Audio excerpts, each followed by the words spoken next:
Selamat siang Bapak dan teman-teman. Sekarang kita bersama kelompok kami. Kali ini kita akan membahas tentang Kalimantan Barat. Sebelumnya boleh perkenalan dulu Ibu. Mungkin sebutkan nama Ibu dan bagaimana. Baik, terima kasih. Selamat datang adik-adik dari Universitas Tahid. Saya dengan Nelly adalah penyuluh wisata di Anjungan Kalimantan Barat. Suatu kehormatan bagi kami bisa dapat membantu adik-adik dalam memberikan budaya, data dan informasi mengenai sejarah budaya tradisi Kalimantan Barat. Terima kasih. Oke. Mungkin saya akan tanya-tanya lagi Ibu untuk kedepannya. Yang pertama itu, Ibu boleh menjelaskan nggak sih singkat saja Kalimantan Barat itu mungkin kayak ada makanan daerahnya dan segala macamnya Ibu. Siap. Nah, Kalimantan Barat di sini di Anjungan Kalimantan Barat ini mayoritas suku adalah suku Melayu dan suku Dayak. Jadi berbicara tentang Kalimantan Barat kita tidak boleh terlepas dari hal tersebut. Kalau misalnya ditanyakan mengenai makanan khas untuk masyarakat Melayu sendiri itu ada namanya bubur pedas. Bubur pedas itu adalah makanan yang terbuat dari beras putih yang digongseng kemudian ditambahin dengan sejenis sayur-sayuran dan kemudian ada namanya adalah pengkang. Pengkang itu adalah sejenis ketan yang di dalamnya itu dimasak, dikukus, kemudian dimasak, di dalamnya ditambahin daging yang isiannya daging, tetapi bentuknya itu kurang lebih seperti lemper, cuma bentuknya segitiga yang itu dan kemudian dijepit dengan menggunakan rotan. Dan itu bentuk masyarakat Melayu. Dan ada juga kalau untuk masyarakat Dayak itu, mungkin bisa-bisa adik-adik pernah dengar ya, ada yang namanya makanan-makanan khas memang yang merupakan hasil fermentasi dari beberapa makanan dari ikan ataupun dari daging ya yang memang menjadi salah satu makanan tradisional mereka. Dan ada juga yang namanya tembiluk, mungkin bisa nanti di ini. Tembiluk adalah salah satu jenis makanan orang Dayak yang mana tembiluk itu adalah binatang moluska yang biasanya terdapat di bekas tebangan pohon. Ya, yang biasanya itu bisa dimakan mentah, bisa juga dimakan dengan menggunakan hanya dengan cucuran jeruk nipis saja seperti itu. Jadi memang banyak sekali dan memang tergantung dari ragam dan budaya dan terutama memang dari sumber daya alam yang ada terdapat di Kalimantan Barat seperti itu. Oke. Baik lagi dengan Bu Nelly di sini. Sekarang mungkin kita masuk ke pertanyaan selanjutnya kali ya Bu. Kami juga pengen tahu nih apa sih visi misi dari Kalimantan Barat itu sendiri? Baik. Untuk visinya sendiri terwujudnya Kalimantan Barat yang adil, demokratis, religius, sejahtera dan berwawasan lingkungan. Kalau misinya sendiri itu apa Bu? Nah, untuk Kalimantan Barat? Untuk misinya yaitu adalah peningkatan sumber daya manusia yang beriman, bertakwa, kemudian pembangunan dan peningkatan infrastruktur yang adil dan berkelanjutan, kemudian pemerataan pembangunan dari desa hingga ke kota. Jadi memang itu mencakup semuanya yang memang bisa kita tarik kesimpulannya adalah membangun Kalimantan Barat yang lebih sejahtera seperti itu. Nah, kita masuk ke pertanyaan selanjutnya lagi nih Bu. Sekarang saya mau nanya, kira-kira apa sih potensi daerah mungkin dari segi pariwisatanya yang ada di Kalimantan Barat? Nah, baik, terima kasih. Nah, boleh saya sampaikan di sini untuk potensi pariwisata di Provinsi Kalimantan Barat itu ada beberapa hal. Yang terutama adalah yang pertama itu adalah seperti kita ketahui bersama, Kalimantan Barat yang ibu kotanya adalah di kota Pontianak itu sering dikenal dengan sebutan kota Khatulistiwa atau kota ekuator. Nah, yang mana pada saat-saat tertentu pada tanggal 22 sampai 23 Maret dan 22 sampai 23 September itu ada peristiwa yang namanya adalah titik kulminasi matahari. Nah, pada saat itu pemerintah Provinsi Kalimantan Barat dan pemerintah Kota Pontianak itu biasanya setiap tahunnya itu setiap 2 tahun sekali pada tanggal tersebut itu melakukan festival yang namanya adalah Festival Titik Kulminasi yang tentunya banyak mengundang para wisatawan baik asing maupun domestik yang mana pada saat itu apabila nih adik-adik datang berkunjung ke Tugu Khatulistiwa yang ada di Pontianak di Kalimantan Barat itu pada tanggal 22 sampai 23 Maret dan 22 sampai 23 September itu jam 12 siang itu tidak ada bayangan yang terjadi. Dan itu memang menjadi salah satu boleh di festival tahunan yang memang menarik banyak wisatawan untuk membuktikan kejadian tersebut. Dan apabila adik-adik juga selain berdiri di jam 12 siang tanpa bayangan, juga ada yang misalnya kita menaruh telur ayam pada saat jam tanggal tersebut di jam 12 itu telurnya tidak tumbang, tetapi tetap berdiri. Nah, itu menjadi salah satu hal yang memang menakjubkan, yang memang banyak mengundang keingintahuan lah para masyarakat khususnya masyarakat lokal dan atau lebih lagi terutama untuk masyarakat di luar Kalimantan Barat itu dapat membuktikan secara langsung. Itu untuk potensi pariwisatanya seperti itu. Dan yang kemudian yang kedua adalah untuk potensi perdagangan dan ada hubungan juga dengan pariwisata itu ada sungai terpanjang di Indonesia yang namanya Sungai Kapuas. Yang mana sungai tersebut panjangnya hampir kurang lebih 1.400 km yang melintasi 2 kota, Madia dan 12 kabupaten di Provinsi Kalimantan Barat. Nah, hal tersebutlah yang menyebabkan mendukung perekonomian yang pada zaman dahulu sampai sekarang pun itu masyarakat Kalimantan Barat khususnya masyarakat Melayu atau masyarakat Dayak itu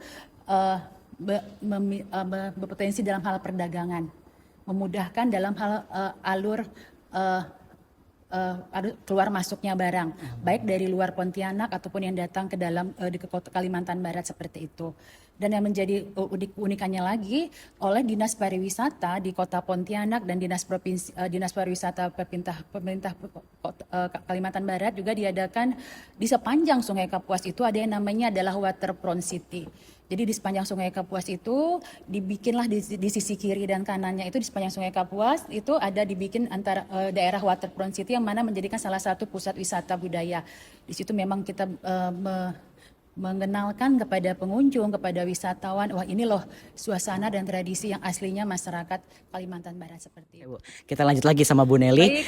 Kita mungkin next ke pertanyaan selanjutnya ya Bu. Kira-kira ada kearifan lokal daerah apa yang dimiliki oleh Kalimantan Barat mungkin dari segi tradisi, dari segi upacara adat? Baik, nah sekarang ini kita berada di Istana Keraton Kadariah.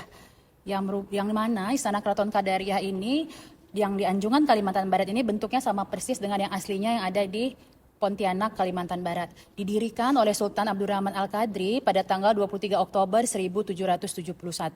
Jadi sudah hampir 254 tahun lebih ya berada di Pontianak, di ibu kota Provinsi Kalimantan Barat.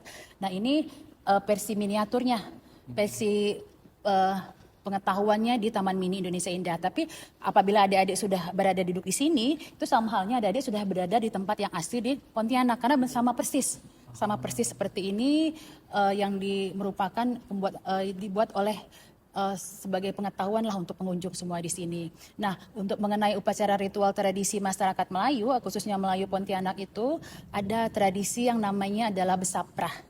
Besaprah itu adalah tradisi yang pada awalnya dilakukan ataupun dilaksanakan oleh Sultan Abdurrahman Al-Qadri beserta keluarga itu melakukan acara makan bersama. Jadi besaprah itu adalah acara makan bersama untuk suku Melayu Pontianak yang mana kita duduk melingkar bisa ber-7 sampai ber-8 orang. Di tengah-tengah ini adalah menu makanan yang biasanya ditaruh di dalam nampan.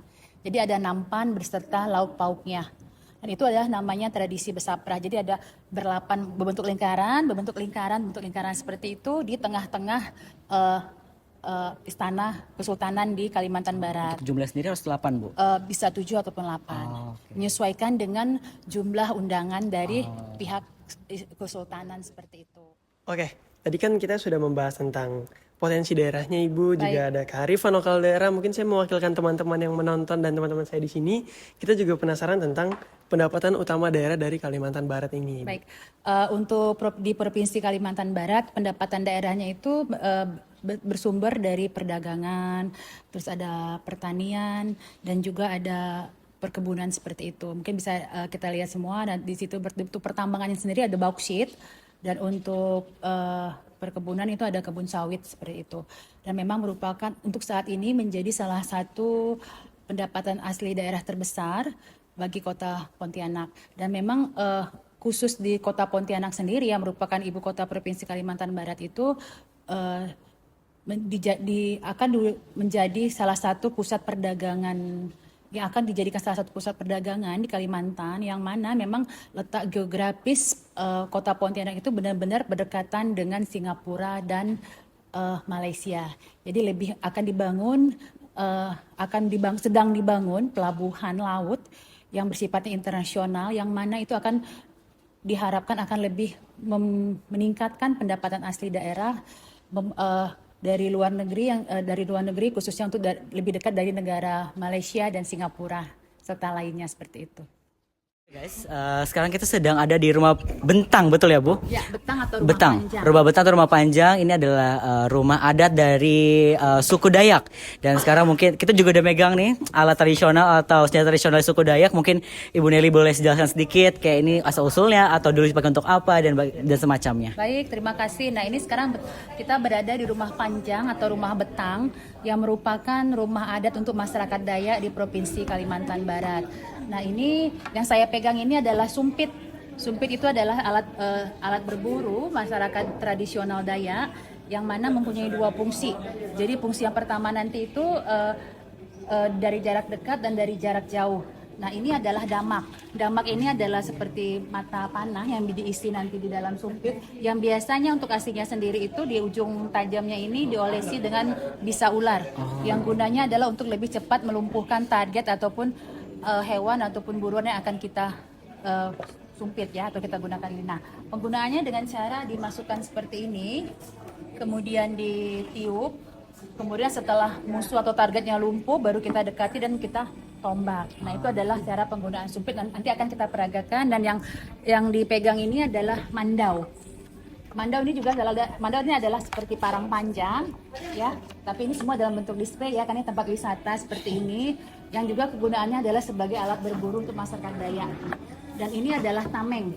Tameng ini adalah alat pertahanan diri bagi masyarakat Dayak dalam menghadapi gangguan binatang buas ataupun mainkan pada zaman dahulu tentunya terjadi perebutan kekuasaan antara kepala-kepala suku ataupun antara suku-suku di daerah Dayak seperti itu. Sekarang saya dan Angels lagi memakai baju adat dari Kalimantan Provinsi Kalimantan Barat. Mungkin dari Ibu Nelly boleh menjelaskan secara singkat untuk baju adat di Kalimantan Barat itu. Baik. Nah, ini adalah baju adat masyarakat Dayak untuk perempuan di masyarakat dari Kalimantan Barat. Nah, ini namanya adalah bajunya King Bibinge. Jadi kalau yang laki-laki itu namanya King Baba dan untuk yang perempuan itu namanya King Bibinge. Jadi kalau bahasa Dayaknya itu King itu adalah baju, Baba itu laki-laki, dan untuk King Bibinge itu King itu baju, Bibinge itu perempuan. Jadi penamaannya itu berdasarkan gender. Nah, ini bisa dilihat di sini, ini contoh pemakaian baju adat dari Bibinge dari Kalimantan Barat seperti ini yang terbuat dari bahan manik-manik, diperindah dengan teratai manik-manik seperti ini, terbuat dari bahan kain yang kemudian dilengkapi dipermewah dengan rangkaian manik-manik seperti ini.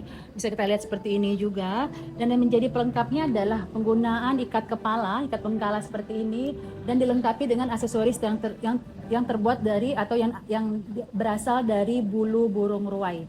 Nah, jadi bulu burung ruai dan burung enggang itu adalah salah satu hewan ataupun fauna yang memang dilestarikan ataupun dijaga kelestariannya supaya tidak punah seperti itu, yang menjadi salah satu maskot juga dari Provinsi Kalimantan Barat. Ini asli ya, dari ini burung-burung ruai, ada burung-burung enggangnya seperti ini.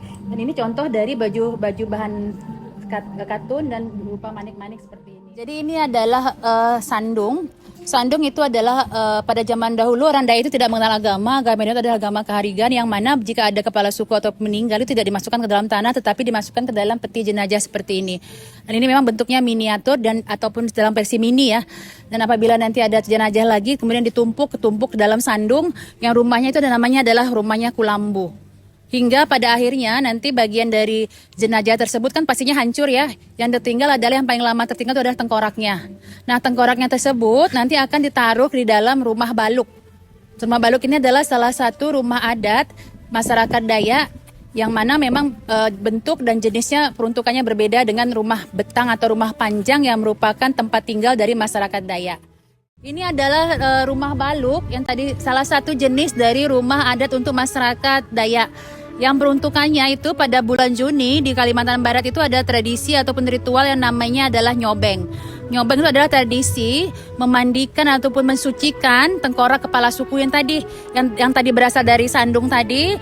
Setelah masuk dari sandung itu dimasukkan ke dalam rumah baluk seperti ini, ditaruh di atasnya dan kemudian di bawahnya itu adalah sebagai tempat untuk menaruh panen padi ataupun hasil gabah.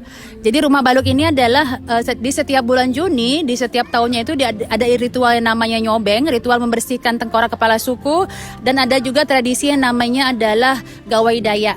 Gawe daya itu adalah ucapan syukur, ritual ucapan syukur kepada Jubata atau Tuhan dalam bahasa Dayanya itu atas hasil panen yang berlimpah dengan harapan tahun berikutnya itu hasil panen pun akan lebih berlimpah kembali.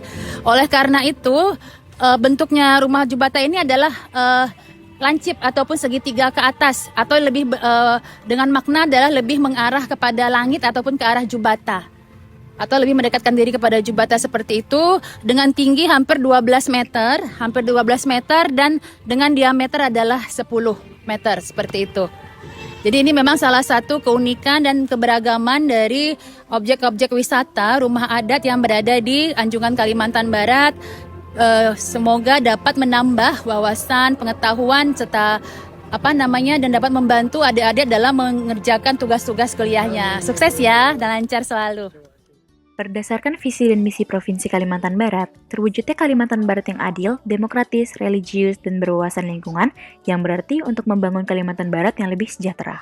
Kalimantan Barat memiliki potensi daerah yang besar terutama di sektor pertanian, perkebunan, kehutanan, perikanan, pertambangan, dan perdagangan lintas negara karena letaknya yang strategis berbatasan langsung dengan Malaysia.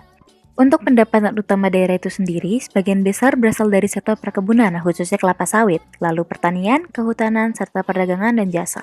Adat istiadat Melayu dan Dayak di Kalimantan Barat mencerminkan nilai luhur yang menjadi identitas dan kekuatan sosial masyarakat. Budaya Melayu menjunjung tinggi nilai Islam, sopan santun, musyawarah, serta kehidupan yang harmonis. Sedangkan adat Dayak menekankan kebersamaan, penghormatan terhadap alam, dan ketaatan pada hukum adat. Perpaduan kedua adat istiadat ini menciptakan kehidupan masyarakat yang toleran, saling menghargai, dan menjadi modal penting dalam menjaga persatuan serta mendukung pembangunan daerah di Kalimantan Barat.